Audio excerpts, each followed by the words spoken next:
Ford has recalled more than 90,000 vehicles over engine issues. Ford is recalling about 116,000 vehicles over a potential fire risk. That number is high. It's a record. Ford's 1-liter EcoBoost engine is one of Ford's new issues. It's costing the company billions of dollars. This is not a new problem, by the way, either. It caused some recalls and high costs for Ford. It causes the engine to seize if you're driving. It's quietly destroying itself, not in a crash, not from neglect. I wouldn't give this engine to my worst enemy. I'm just saying that absolute horrible, horrible design. By design. That means your design can be more compact. It worked really well. Until it didn't. It was sold as lasting 150,000 miles.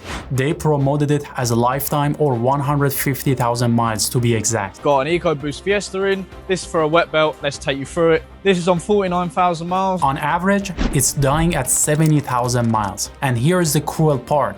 The warranty ends at 60,000 miles. This is so common and it is accounted for so many engines being destroyed. We've known about this for years and years and years in the trade, that these engines are appalling. So, it tends to be fail the moment we are out of warranty, and we should pay the bills. But the strange part is a paradox here. Ford's 1.0-liter EcoBoost engine has been voted 2017 International Engine of the Year for the 6th year in a row. Ford was so proud of it, they flew one to Los Angeles in a carry-on bag just to show it off. The engine behind me reportedly traveled to the LA Auto Show in a Ford employee's carry-on bag, adding to the list of weird items that have gone through TSA screening. And it's the same engine that can seize on the interstate at a speed and take your brakes down with it. And hundreds of thousands of them are on the road today, quietly eating themselves alive. The engine is Ford's 1-liter EcoBoost. 3 cylinders, turbocharged, direct injection,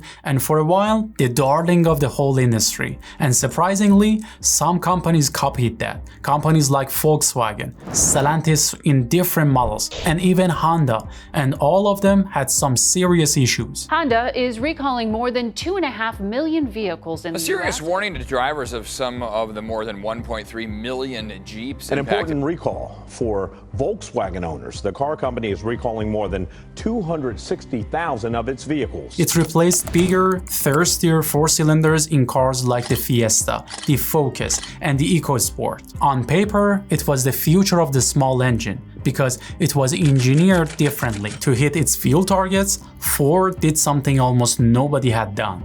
They took the timing belt, the rubber belt that keeps the camshaft and crankshaft of the engine spinning in sync, and moved it inside the engine, running it soaked in oil. That's why it's called a wet belt. Why? Friction. A belt swimming in oil drags less than one spinning drive, about 2.5% better fuel economy. In Europe, where emission rules are brutal, that number was worth a fortune. For Ford, we absolutely take our environmental commitments seriously.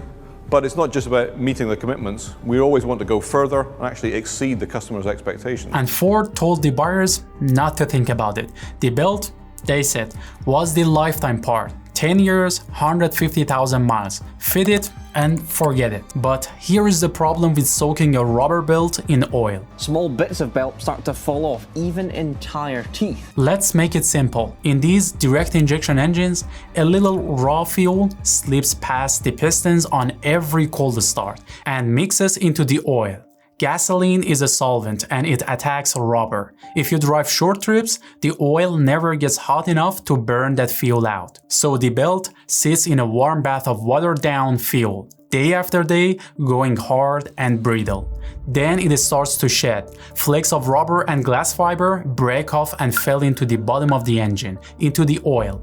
And down there is a little mesh screen that feeds the oil pump. The shredded belt covers that mesh screen, and the oil flow little by little blocks. An engine with no oil pressure doesn't give you even a week to think about it. The turbo spinning 150,000 times a minute, and it cooks first. Then the top of the engine grinds itself raw. Then the bearings weld themselves to the crankshaft. And your engine suffers from oil starvation. If you don't catch it quick enough, your entire engine could seize. And the car is done. The engine quite literally eats itself, and it causes a lot of safety issues for Ford. The engines may have an intake valve that could crack or break. Ford says the engine intake valves in the cars may break while driving. It's crazy. the block cracks towards the top, and sometimes the head gasket will actually fail a little bit. All of these failed components we talked about sit deep inside the engine, so there is no real warning. Federal investigators found engines seizing on the interstate at speed with just seconds between the oil light and total shutdown. So it gets worse. This turbo engine can't draw brake vacuum in the normal way, so it uses a small pump driven by the engine and lubricated by the same oil. When the oil pressure dies, that pump dies with it. The pedal goes hard as a rock. These Fords, man, that's something else, the designers that came up with this. Code P1415. A lot of Ford vehicles, basically after 2015, have pretty much the same issues with this particular code. You lose your power in the same way you lose your brakes. This is what pulled in the regulators. Well, U.S. safety regulators have now opened an investigation into Ford vehicles. The National Highway Traffic Safety Administration says they've received reports of the SUVs losing power at highway speeds. In December of 2025, NHTSA opened an investigation, and what they found is brutal. 355 reports of these cars simply losing power. 98% of the belt failures happened before that promised 150,000 miles life. The average failure, 70,000 miles. 70,000. Then comes the part that kills Ford's favorite excuse. I gotta just ask, at what point are these companies gonna take some personal responsibility? At what point do we say to these companies like, hey, you can blame whoever you want. You guys don't make reliable vehicles. Investigators tore engines down and checked the service records. These weren't neglected cars. Customers did the oil change on a schedule and they maintained it properly as Ford suggested. The engine killed itself anyway. So, there we go.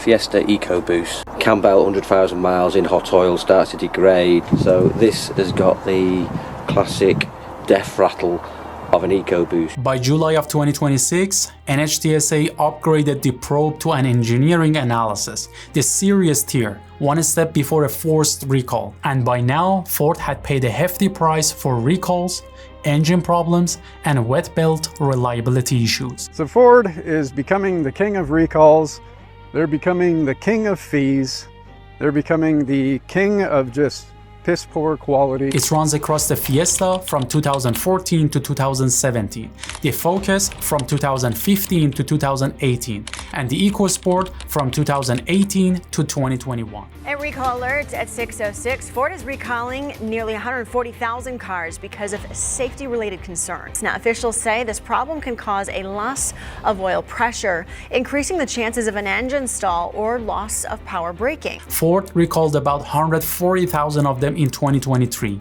and this new investigation covers roughly 135,000 more. In the US, that's 250,000 cars. But that's the small market. In the UK alone, there are over 700,000 of these engines on the road, in everything from the Fiesta and Focus to the Puma, the C-Max, and transit delivery vans. Across Europe, the failures played out exactly the same way. Consumer Watch tonight, Ford is recalling more than 250,000 Ford Focus vehicles. Ford is recalling about 116,000 vehicles. Then there are the low years. Now, there's a class action lawsuit in the plaintiff's attorney. The lawsuit alleges that Ford knew about this defect in its 1-liter EcoBoost engines as far back as 2016. In Delaware, a class action, Bolton versus Ford, accuses the company of something worse than a bad design. It accuses Ford of knowing. The claim is that Ford saw this failure coming as early as 2016, watched exactly where the engines were dying, and stayed quiet because they were dying just past that 60,000 mile warranty line. Ford knew this was a problem from a very early date. When you have a rubber belt circulating through oil, it's imperative that you ensure that that's a very robust system. If that's true, the Ford handed the bill of then $6,000 for a new engine to people who'd bought these cars. $6,000 on a $16,000 to $20,000 economy car. In 2024, a federal judge refused to throw the case out. And the owners aren't just asking for repairs anymore. They are asking Ford to buy the cars back. We're saying, get rid of it, get rid of it. Yeah, well, due to my circumstances, I am looking into getting rid of it. I just need to determine when I'm going to do it. 150, 160,000 miles, you're gonna go, this vehicle is too expensive to maintain. I'm gonna drop it because the repair cost, a new transmission, new engine, whatever it is just too much. It's gonna be more affordable just to get a newer vehicle. I would like to know why we have so many recalls. Why would it be put on a car like this? But as we go through this case, it becomes strange and silly because the recall and fix is almost hard to believe. The company updated the recall in June. It now authorizes Ford dealers to replace the engine assembly as an interim repair, and it's going to cover all the cost of replacement. Ford recalled a batch of these cars for a related build, but the redesigned parts weren't ready. So in the meantime, if your engine failed, Ford would hand you a brand new engine, free but built with the exact same defective belt inside it. You'd get your replacement and a note asking you to come back next year so they could take it apart and fix the belt they just installed. The government says it has received additional complaints even after the recall-related repairs were made. A broken part swapped for the same broken part. There is no guarantee that the engine doesn't seize again in the highway at 70 miles an hour and left you stranded. The positive part is that they took the responsibility because the job takes over 11 hours of labor. Jim Farley just brought in a new quality expert from J.D. Power to help straighten this out. But it's a problem that's not going to be solved very easily. I get the principle of what they're trying to do, and it's great, but the reliability has been appalling from the offset. But in general, Ford's EcoBoost engines don't have a good reputation, because if this were Ford's only engine problem, we could call it a bad luck. It isn't. Logan's 2024 Ford Bronco Raptor spontaneously caught on fire. But what you see behind me is the result of that plume. I just stood back there and watched it go. Once again, Ford has motorcrafted a vehicle that bursts into flame. More than 200,000 Bronco and Bronco Sport SUV models from the year 2020 through 2026. At the same time, NHTSA has been investigating Ford's bigger EcoBoost V6, the one in the F-150, the Bronco, the Explorer, and some Lincoln models, for intake valves so brittle they snapped and dropped straight into the cylinder. That failure alone forced 809 engine swaps. Every vehicle has problems. I mean, the Bronco really had some interesting problems. The self-removing valves and the roof that dissolves in water. So, good to go. There is a separate class action over Ford's 1.5 liter, 1.6 liter, and 2 liter EcoBoosts leaking coolant into the cylinders. Different engines, different cars, same story. Car companies have to follow emission rules, downsizing the engines, forced to become fuel efficient, and skipping the part where you prove it lasts. And does Ford know about this? Do they know that their new one is not up to scratch? They're probably not interested now. The engine stopped production now. They don't make any more engines, So here's where we land. Ford chased 2.5% better fuel economy by using a wet belt system, soaking a rubber belt in fuel-contaminated oil. The engineering that won all those trophies seems to have caused big issues for Ford. It is the same engineering that eats the engine alive, usually right after the warranty ends, sometimes on the highway and at 70 miles an hour that shuts down the brakes. It seems that in the current era, designing and building a reliable car that can pass the emission rules is way harder than we think. Do you have any experience with these Ford's EcoBoost engines? Please drop in the comment section below. I'm Saeed, you've just watched Charisma. Please hit the like button, subscribe to Charisma. If you like, you can share this video with the others as well. Thank you very much, and I will catch you up in the next one. Thank you.